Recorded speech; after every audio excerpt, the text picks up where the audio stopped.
Kakano nno ngenze kusuula eya 20 egamba nti Mbayiwa alekeraawo okuliisa ebijanjaalo empiso. Mbayiwa alekeraawo okuliisa ebijanjaalo empiso. Enkeera Mbayiwa yabukeereza Nkokola n'ayambala agende ku mulimu. Yaleka Namusisa akyebase, teyamubuuza nako guvuka kuno tegwalina mpisa mwatto. Teyamunyega, yatambula butambuzi.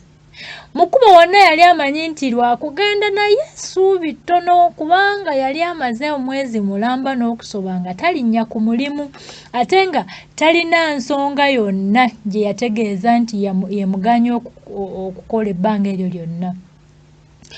Munnange gye yakomye okugenda ng'asembera gye yali akolera n'okutya nga gye kwakomyanga okweyongera. Newankubadde eby'eddiini si bye yali agenderako, naye ku mulundi guno yagenda okulaba nga tewali mulala yenna ayinza kumudduukirira mu kutya ne mu kweraliikirira bye yali awulira wabula Katonda yekka. Nze musobola kumujjukira nga muli mu buzibu. Bwe mba temulina bizibu muba muyita kuli nga mwewasiira emmotoka muzivuga naye oluba okufuna ebizibu bannange munsabireko mamulowooza Katonda ffala ali awo newankubadde maama atwagala nnyo naye era Katonda bannange. Munne kyeyava akyamako mu ekereziya gye yayitangako bulijjo ng'agenda ku mulimu. Kyazira kugiyingira bw'ati n'awulira ng'eddembe ery'enjawulo liyingidde mu mutima gwe n'abanga ali mu kiwummulo. Yali takyajjukira makulu ga mukolo ogwo wabula okujjukira obujjukizi ng'akalombolombo ke yakwasibwa mu ssomero ng'akyali muto nti buli lw'oyingira mu ekereziya oteeka okumala okusinza nga tonnakkalira mu kifo ky'ogenda kusabiramu omutonzi. Bwe yamala okutereera mu kifo kye ate n'amagamaga ng'atunuulira ebifaananyi mu ekereziya okutuusa lwe yasimba amaaso ku musaalaba omunene ogwali gulengejjera waggulu w'emmeeza entukuvu. Awo n'atandika okusaba nti Katonda amuyambe, bakama be bamugirire ekisa, bawulirize ensonga ze. Katonda awulirize ensonga zange Mukama, baleme kungoba ku mulimu ayi Mukama, era nti amujune amugobeko obwavu obwali bumusenkenya era bumuzimbyeko akayumba. Ate n'amusuubiza nti ebyo byonna Mukama kasita onoobinkolera sigendanga kwosa buli lwa Sande, buli misa etegendanga kumpitako. Naye munnaye Katonda olumu aba wa kisa n'abibakolera, naye era oluba okufuna leero bane abasajja oba ssente z'abafuukira ki, oluba okufuna akasente mu mpale n'otandika okumanya kati ono muwala oba ssente abasajja zirina engeri gye zibatwalamu engeri ddala mu abasajja baana abakazi simanyi, naye abasajja oluba okuteeka essente mu mpale. Wano baba talina ssente abamuwombeefu nnyo ne mukyala we wawaka abamuwuliriza kakati mami munnange tulidde ki naye ateeka essente mu mpale eweremu olabe. Era be bano Bambayiwa. Munnange ebyo bwe yabimala okweteteggula eri Mukama ate n'asomayo n'essaala ya kitaffe ali mu ggulu n'alyoka afuluma ebweru nga muli awulira yenna musanyufu era mugumu. Eryo nno lye bayita essuubi. Yafuna essuubi mu Mukama waffe nti byonna bimubuulidde kiwedde. Kyeyava ayongera okutambula n'obuvumu nga muli yeeyozayoza nti wamma ggwe Katonda ompadde amaanyi, wamma weebalege. Era kirabika nti byonna bijja kugenda bulungi kasita mbikugambye. Eryo nno ly'essuubi Katonda ly'ayagala tube nalyo. Gwe mala okwogera by'oyogedde ku maviivi go tambula genda. Gw'obigambye mu Katonda ateeka ku mwoyo bigambo byaffe. Munnange bwe yatuuka ku mulimu yasookera mu banne be yakolanga nabo, baasooka kwekanga na kwewuunya okumulaba kubanga abamu baali bamanyi nti yafiira mu kabenje k'ekidduka n'abalala nti yagwa eddalu ate abandi nti yafuna omulimu awalala gy'asasulwa omusaala omunene. Mu kaseera mpawe kazira banne bangi baali bamaze okumukuŋŋaanirako nga bamubuuza bamanye ekyamutuukako. Byonna bwe yamala okubibayitiramu ne bamusaasira nnyo munnaye nga kitalo. Olwo n'ababuuza oba mukama we gy'ali, ne bamuddamu nti gy'ali, n'abagamba nti kaŋŋendeyo male okweyanjula. Mbayiwa bwe yatuuka ku luggi lwa mukama we yasooka n'atyamu okukonkona oluggi. Naye bwe yajjukira nti ava wa mukama, ava kwogera na mukama mu ekereziya, ate ne yeegeramu nti Katonda wange, jangu tugende fembi bambi mukama, era gw'oba ompolereza gye ndaga, gw'oba onjogerera. Mwana nno ate ansanyusizza nno. Jangu onjogerere ayi Katonda bambi. Ebyo yabimalirayo, yali atandise okuwulira amaanyi amajja. Kyeyava yeevaamu n'akonkona oluggi lwa mukama we, era we yaggulirawo n'ayingira. Mukama we bwe yalaba Mbayiwa yalinga alabikiddwa omuzimu. Ndaba kiki kino? Yasooka ne yeesendako n'entebe ye mwe yali atudde ng'agizza emabega, n'alyoka atunuulira Mbayiwa enkaliriza ng'awuniikiridde, ng'ayagala okwetegereza akakasa oba ddala amaaso ge gaali tegamulimba. Ate n'asiriikiriramu katono. Ne Mbayiwa n'atuula ku ntebe. Yalaba mukama we tanyega, ate n'atandika okuwandiika ebibye. Muli emmeme n'emucekeera nnyo. Bwe yeevaamu okwogera yamala kussa kikkowe ate n'akololamu era n'akoteka omutwe gwe n'ayogerera mu nkwawa ng'omunyu w'omubisi nti yayogerera mu nkwawa ng'omunyu w'omubisi nti nkomyewo ssebo. Mukama we teyafaayo na kumutunuulira, yeeyongera bwongezi kuwandiika bibye. Olwo Mbayiwa n'ategerera ddala nti gubalagadde. Mu mutima gwe n'atema omulanga nti Katonda wange tonjabulira bambi, nakugambye nga nzija. Ate n'atunula wansi n'alaba engatto ze ezaali zifumye enfuufu n'ebisinziiro nga bigudde olubege. N'alyoka addamu era okutegeeza mukama we nti nkomyewo ku mulimu mukama wange ssebo. Wowe mukama we yaddamu nga tatunudde nayo. Abatunudde na gyali era nga yeewandiikira bibye nti ssebo, gwe ebintu wabigonza dda ssebo, w'oyagalira wojjira ne ku mulimu wabula mujooga. Mujooga bantu mmwe. Mbayiwa yaddamu ng'atitibana eno nga bwakunyakunya engalo ze n'amaaso nga agabbirira bubbirizi galeme okusimbagana n'aga mukama we, n'agamba nti anti mukama wange ssebo, nali mulwadde mukama wange. Ko mukama we n'awummuza ekkalaamu ye wansi ne yeekaliriza Mbayiwa nga bw'amubuuza nti ebbaluwa y'omusawo eriwa? Mbayiwa yaddamu ng'atoomeredde ng'akotese n'omutwe nga bw'atakula n'akalevu mpolampola nti nsigirina mukama wange, sigirina. Mukama we n'amutegeeza nti kyakusaalirwa nnyo, saaliddwa nnyo, ekifo kyonna kigaba dda. Nali siyinza kufiirwa mirimu gyange kumala mwezi mulamba olw'okubeera nti ggwe bwana kuubwa ssebo osazeewo okwewummuza.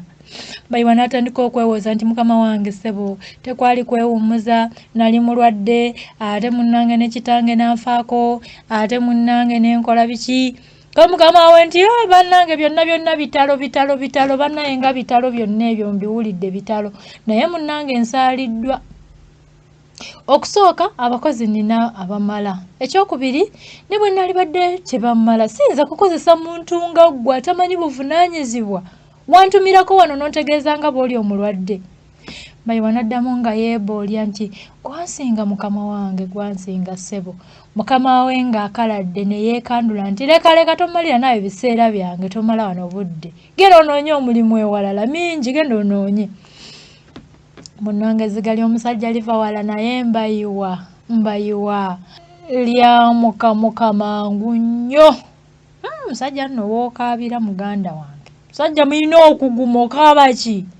Waliwo abasajja abeekaabya. Musajja tolina kukaaba. Olaba oleese ezziga kuba kutulugunyizibwa kwa maanyi ate nga ekintu kinene.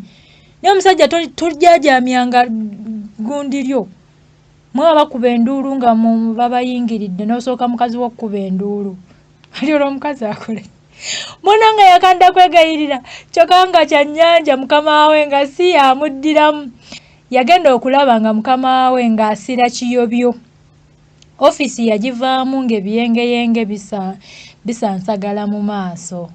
ate ng'atya okuddamu okusanga banne era ng'awulira nti bw'anagezaako okumusaasira ate bajja kumwongera bwongezi nnaku kyeyava yeesebulula mpola munnange n'agenda. So nno banne lwakumussa kasiiso ow'endalikasa omwekukumi baali baamanya dda nti yagobwa dda ku mulimu.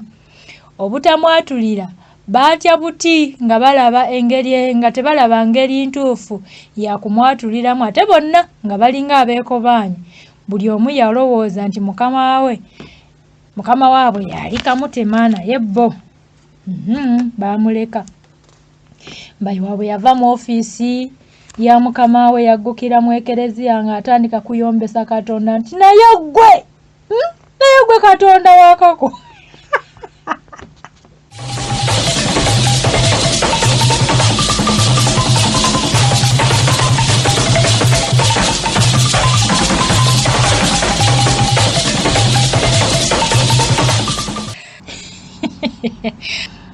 Ngayombesa Katonda nti naye gwe Katonda wakako lwaki onjabulidde naze wano ne nkusaba ogende nange onnyambe ate gwe batutuuse eri osirise busirisi tompolereza wadde okuwoyawooya omusajja oli. Lwaki gwe Katonda lwaki?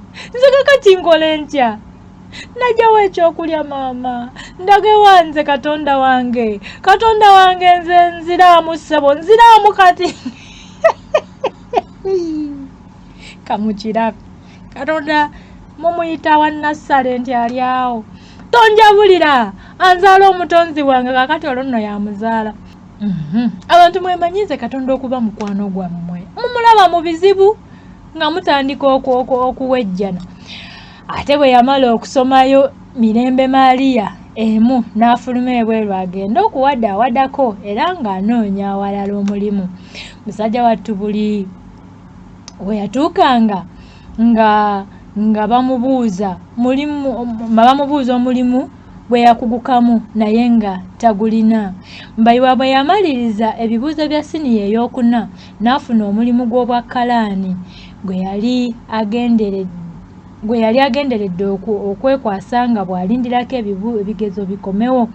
Naye olw'okubanga yali takwatanga ku nsimbi nnyingi mu bulamu bwe nga tazikwatangako nnyingi bwe zityo ne zimuziba amaaso, ebyokusoma n'abivaako. Ebibuuzo byagenda okudda ng'ayise bulungi nnyo okugenda mu haya naye ssente ziri ze yali afuna ne zimuziba amaaso n'okuterebuka nti osanga bwe yeeyongerayo okuyiga ebigezo biyinza okumumegga n'ajulirira.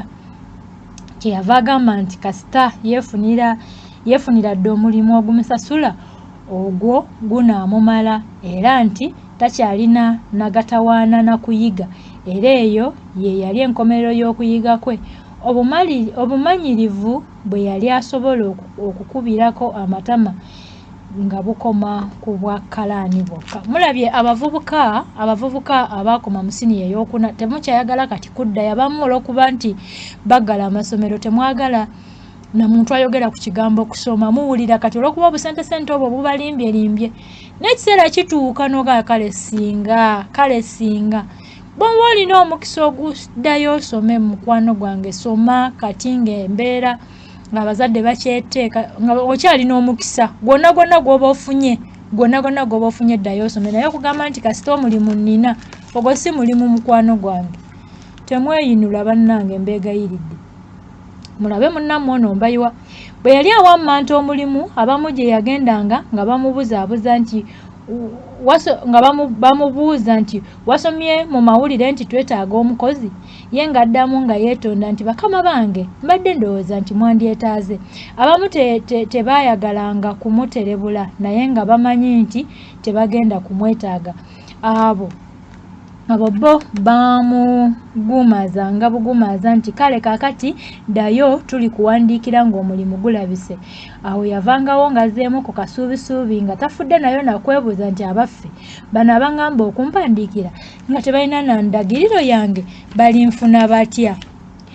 Yeewuuba bw'atyo enfunda mu kibuga ne ziwera naye nga mpaawo kavaayo era yatandika n'okutundanga ku bintu bye mpola mpola afune ssente ze balyako ne munne Namusisi. Ate ye Namusisi okuva lwe yagobwa ku mulimu ye teyaddamu nakutawaana n'ebyo.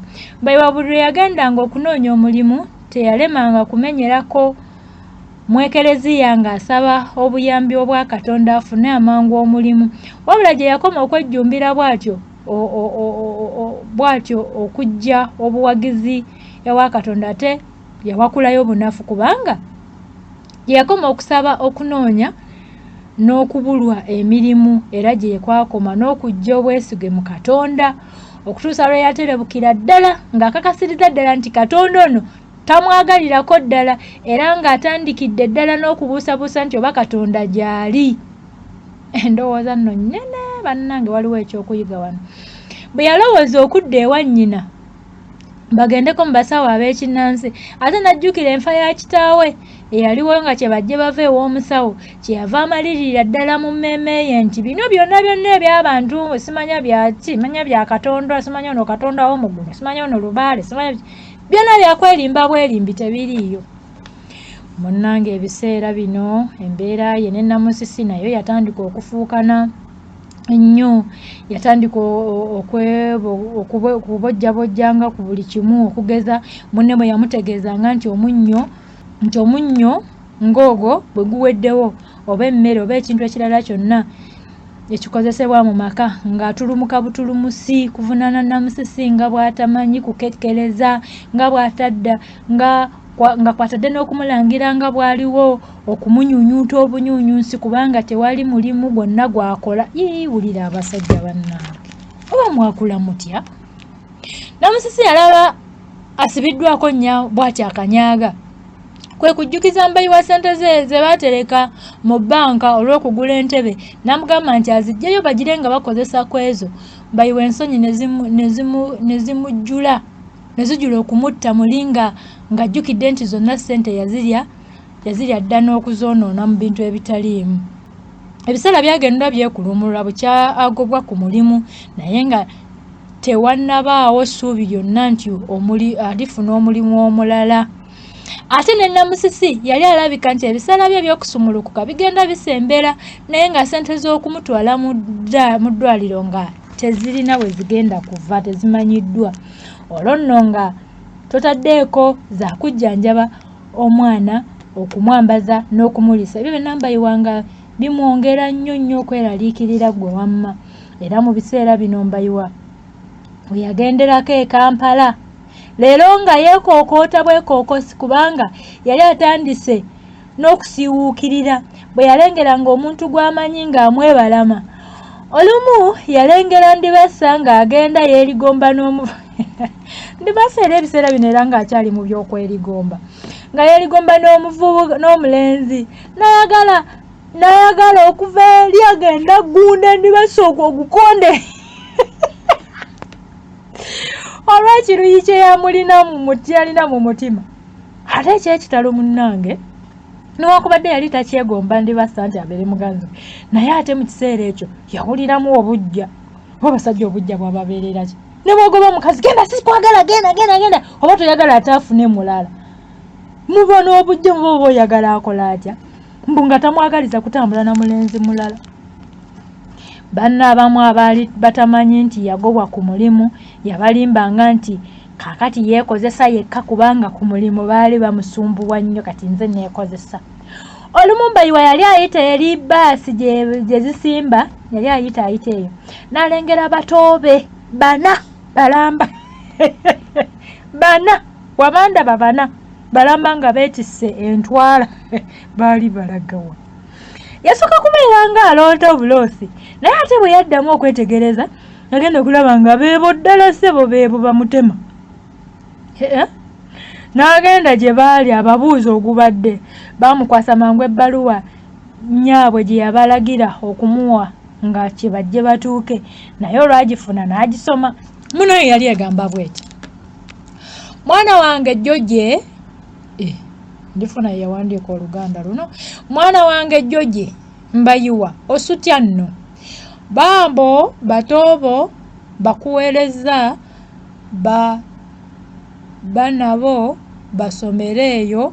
Fees zibuse nga bw'okola osobola okubayaba ate ne seeti zaffe ziri 6 ak'omubuzi ze watunda subidde kajja kuyamba ku kusomesa. Nze sigazaayo eno toopi nezasanze bayabe ku mirimu seeti toziipereza weelera batobo. Mutema alina kifuba mutwaleko mu ddwaliro. Weeraba dijjayo mu Juni ne batobo tuteese ku by'okuyiiba olube lwa kitammwe. Weeraba nze mamawo ndi kuno. Mama yali agezaako nno okuwandiika Oluganda. Ebbaluwa yali egamba bweti bambi ndi kuno yali amanyiimu kazungu ku Luganda olutono. Mwana wange George Mbayiwa, osulayo otya nno? Baabo batobo mbakuweerezza basomereeyo. Fees zibuze nga bw'okola osobola okubayamba ate ne ssente zaffe ziri 6 ak'omu mbuzi ze watunda nsuubidde kajja kuyamba kubasomesa. Nze nsigazaayo eno toopi nezansanze bannyambeko mu mirimu. Ssente tozimpeereza weerera batoobo. Mutema alinamu ekifuba mutwaleko mu ddwaliro.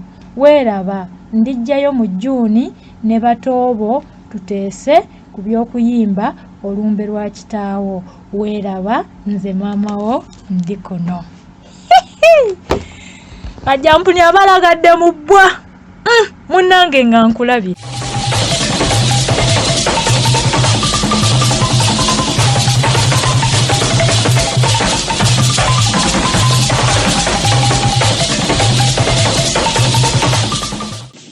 Kakati munnange Mbayiwa yagenda okumala okusoma ebbaluwa eyo nga n'agayimirira takyalina. Neyeebuuza lwaki ebizibu byonna byetuuma ku ye yekka. N'aluma obujiji olw'obusungu n'ennaku ebyali bimuli obubi mu kaseera ako.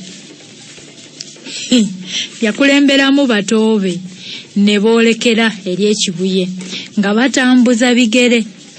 Banne abamuyitangako mu bumotoka nga bali ne bakyala baabwe oba baganzi baabwe yabatunuuliza nga nsaalwa ng'alowooza nti bo beesiimye tebalina nnaku yonna ebakeeta.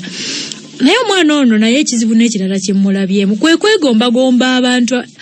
Si kirungi kwegombagomba nnyo oba abantu balala bali kwegombagomba abantu maama laba abo maama laba.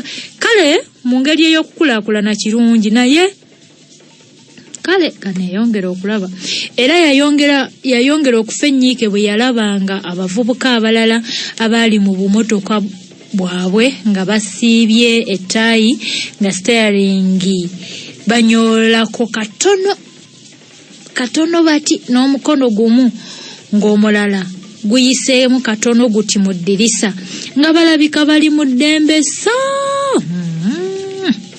ddembe liri ludda wa mu nsi muno. Bwe batuuka ku muzigo gwa Mbayiwa ekibuye, Namusisi yabaaniriza n'essanyu lingi nnyo. Namusisi yayaniriza abagenyi n'essanyu lingi nnyo. Era mukazi wattu ye yabazaamukko ku ndasi ne baddamukko ku twanyi. Mukulu waabwe yali tayogedde nabo wadde akagamba akamu bwe kati mu kkubo nga bye yali alowooza ntoko. Bwe yavanga ku ssente ez'okubaliisa n'adda ku z'okubambaza ate n'atuuka ne ku kakaaga nnyina ke yali alowooza nti kaali awo kwatoola. Ne yeebuuza nti ate nnyina lwalijja n'asanga abaana nga tebasoma alimugamba atya. Ate n'atuuka ne ku ssente za Namusisi ezandibadde entereke olw'okugula entebe okupalapalanya n'okulimbanga entekera n'awulira nga nabyo bimunyiye. N'addamu okwebuuza nti lwaki yazaalibwa era n'obulamu buno gye bwali bumutwala n'ensonga ye kyava abonaabona ng'abalala bali mu ssanyu. Ani yakugamba nti abalala bali mu ssanyu? Ekirowoozo ekyo Mbayiwa lwe yamalirira okuleka okuliisa ebijanjaalo empiso ng'amaze okwefumiitiriza ennyo obuvunaanyizibwa bwali bumuyingiridde okunoonya emirimu gy'omu ofiisi gyokka n'ateesa okubivaako n'amalirira nti omulimu gwonna kagube gwaki oba gwaki ajja kugukola. Yabukeereza nkokola ng'atandika kufeffetta mu bunyomero bwa Kampala wonna. Eyo gye yagwikiriza ekyuma ekisa obuwunga bwa kasooli n'agendayo n'abuuza oba nga waliwo omulimu gwonna. Maneja yamutegeeza nti omulimu oguliwo gwa kufukumula nsawo za kasooli na kumusomba nga bamutwala mu kyuma ekimusa. Bwe yabuuza ku by'omusaala n'ategeezebwa nti omulimu gwa lejjalejja ennusu emu buli nsawo eyiibwa.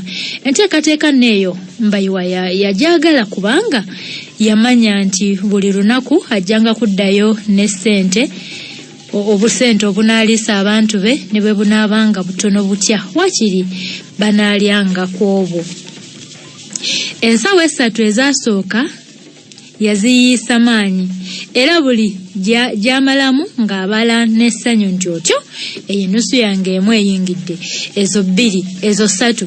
Naye bwe zaawera 3 yagenda okuwulira ng'omugongo gutandise okumufuuyirira.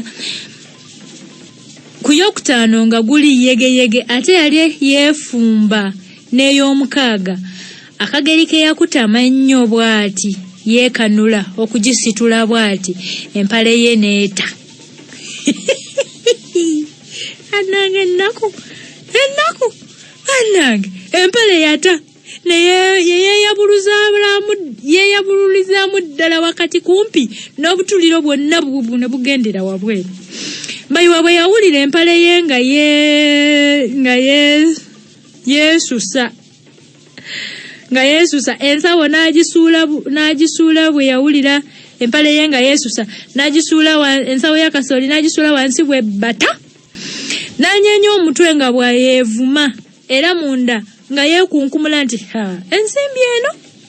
Bwe yatunuulira empale ye ekyokugikolera nga takiraba n'addira omukono gwe n'asala entuuyo n'ekibatu kye ate n'addamu okutunuulira empale ye n'ayongera n'okwebuuza nti lwaki ye yali abonaabona so nga banna abalala nga bali mu ddembe lwaki ye. Bwe yalaba nga talina wanaayita mu bantu n'empale eyulise bw'etyo n'ataswala kye yakola kwe kufunduukulula ekikalo. Nno yali musajja sawa woosutulira ensawo za kase zino za kasooli ng'okubye ekikalu. Annange ekikalu n'akifunduukululayo essaati yeesobole okubikka ebikugunyu. Olwo ne yeekakaba buto ate n'ensawo ey'omukaaga n'agiyiwa. Naye we yagimalira ng'awulira aseegenyuse nnyo takyajja. Kwe kulondawo okugenda ewa maneja amusasule obunusu bwobwo omukaaga ge yali akoledde. Maneja yasooka kugenda kufuna bukakafu nti ddala ensawo omukaaga yayiiriddwa. Bwe yamala okufuna obukakafu n'ayita Mbayiwa amugoberere. Mu ofiisi bwe batuukayo maneja n'awandiikira Mbayiwa akapapula n'amulagira agende wa Kasiya asasule emisaala gy'abakozi amusasule ssente ze. Kyokka mu kiseera ekyo Mbayiwa ng'emitendera egyo gyonna tagitegeera nga yeebuuza nti ono ennusu omukaaga gwokka gwe gumubuze mu nsawo ye okunziza mu kutawaana kuno kwonna. Bwe yatuuka mu ofiisi ya Kasiya ne bamutegeeza nti akyagenzeeko ate mu bbanka era nti atera okulwayo. Olwo Mbayiwa n'ajjirwa essungu era n'ategeera nti buli kintu kyonna ku nsi kuno kyekobye kubonyaabonya ye Mbayiwa. Amangu ago n'asalawo okulumbagana maneja ng'alowooza nti nga bwe buli busente butono taleme kumuwa mu mpeke. Naye ekyamuzibuukiriza bwe yatuuka ku wa maneja kwe kumwegobako bubwegobi nti we nakuweredde akapapula ako nabadde ntegeera bulungi kyenkola. Nakakuwadde ogende eri agaba ssente olowooza nadde kitegeera. Mbayiwa bwe byatuuka awo n'ajula okutulika akaabe olw'okulaba nga n'akantu akatono ng'aka akatono ennyo katuusa okumubonyaabonya. Muli ne yeebuuza nti abaffe ne ssente zange zenkoleredde n'okuzifuna obufunyi nakwo nteekwa kuddamu ate kuzikolerera gwakubiri bannange. Munange oluvannyuma Kasiya bwe yajja Mbayiwa n'awaayo akapapula. Yali asuubira nti olunaawayo akapapula nga bamukwasa kiki, naye agenda okulaba nga Kasiya atajjayo akatabo ng'ataawandiika. Mbayiwa mangu ago n'ayagala okumuwabula nti amukulu Kasiya, nnyabo simanyi yali nnyabo, simanyi yali ssebo, sente baŋŋambye kuzimpa mu mpeke so si mu cceeke. Ko Kasiya nti ato papa ssebo lindako gumiikiriza. Yali tannasirisa na kigambo, essimu ya Kasiya neevuga. Kasiya n'agikwata n'addamu okwogera, nadda okwo ne boogera olumonyerengo olw'omulere gwa Ssuuna. Mbayiwa n'ajula okuva eno agenda agimusigeko agizzeeko atandika okukola ku bibye. Kazi Kasiya yali ayogera na muganzi we nga kyatamanyi na kumanya nti waliwo n'omuntu ali awo alinda okukolerwako kyayagala. Yadda ku ssimu kukekereza agonderedde yeerigombye. Saagala bantu beerigomba ebyo ebintuntu ebyo. Naye ng'eno Mbayiwa ajula okwabika olw'essungu. Byebyo abawala abo abagaba ssente, n'ogenda wagabira ssente ayogera ku ssimu, olumu atadde obuntu bwabwe obwo mu matu, kwegamba n'obeerawo ng'ekibumbe. Ate bitera kubeera ku bawala, naye bino bwe kiba kyali ku musajja, ate n'oyo omusajja naye mwewuunya kuba ate oba abakazi kale. Kaakati bwe becca Kasiya n'agezaako essimu, olwo n'ayongera okuwandiika mu katabo ka ssente zifuluma buli lunaku, naye ng'awandiika lukobo. Mpozi Mbayiwa okussa ku kikkowe nga Kasiya amaze kumulaga kifo wa kussa mukono akakasente azifunye. Bwe yamala okussaako omukono, Kasiya n'asumulula seefu n'akukunulayo ennusu 6 n'azikwanga Mbayiwa. Kati Mbayiwa we yakwata ennusu ezo 6 mu ngalo n'azitunuulira nga bw'anyeenya omutwe. Munda n'aga nti obulamu buno obwedde obusente buno bwe buntererukanya buti. Ate najjukira nti empale ye yali kyejjeeyulike. N'agenda ku kaduuka akaali awo n'agulayo ebikwanso 3. Bwe yamala okubigula ate n'anoonya w'anaabitungira ku mpale ye. Ennaku erimu wazze okukatulye. Kakibone wamma omusoga si wogamba kakibone. Awo okumpi waliwo akalabo k'emmere. Yagendayo nga yeewala okusisinkana abamanyi. Ne yeemulula mpolampola n'agenda mu kiyigo. Eyo nno munaye gye yajjiramu empale ye n'agitungirirako ebikwanso. Omusajja yali ayambala n'atonnya n'atuula ku pikipiki n'akutaamirira mu bwati katono ng'ayambadde musonso akubye ekikalu mu ssaati enjeru. Laba waatuuse bannange. Ensobi yali luddawa. Munnange ebikwanso n'abikwasa ku mpale. Ekyo nno bwe kyaggwa ne yeesoweka empale ye n'afuluma. Naye teyaddamu kukuba kikalu. Kati ku ssaawa eyo oluyala bye lwali lumusakata nga si byakuno.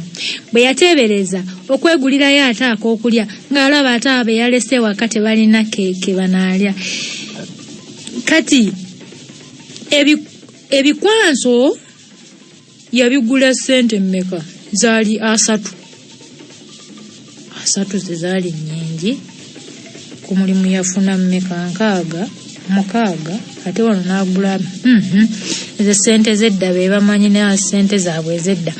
Kaakati bwe yateebereza okugula emmere agitwala eka ng'alaba ennusu 5 ne ssente 7 emmere ze zinaagula nga mpawe ezizira. Ate ne yeebuuza nti kale kati tulidde ekyemisana naye ate ekyeggulo mbaliisizza ki?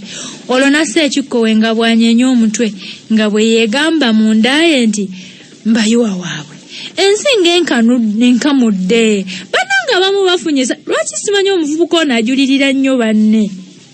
Bannange abamu nabo bafunye essanyu ku nsi kuno naye nze lwaki okubonaabona ennaku yonna neefunda ku nze omuntu omu netanfunirayo wadde eddakiika emu eti ey'ekikubagizo nange n'ensanyukako lwaki munnange ekiseera ekyo yali atandise okuwulira ng'enjala tekyamuganya nakuyimirira ku magulu ge yali tannaba kwawulawo kyansaanidde kukola oba ssente zapakasizza olunaku olwo kuzigulamu kyaggulo abeeka bonna balye oba nedda kwe kugamba mundaye nti kanjira nzirako wali ku lubalaza lw'akaduuka akali awo okumpi awo bwe yatuuka ku lubalaza lwako n'asitama n'awunzika omutwe gwe mu mikono gye ate n'awulira ekimunyoola mu mumiro bambi yali awulira nga ayagala kukaaba ate bwe yagattako okulengera bavubuka banne abagendanga bamuyitako nga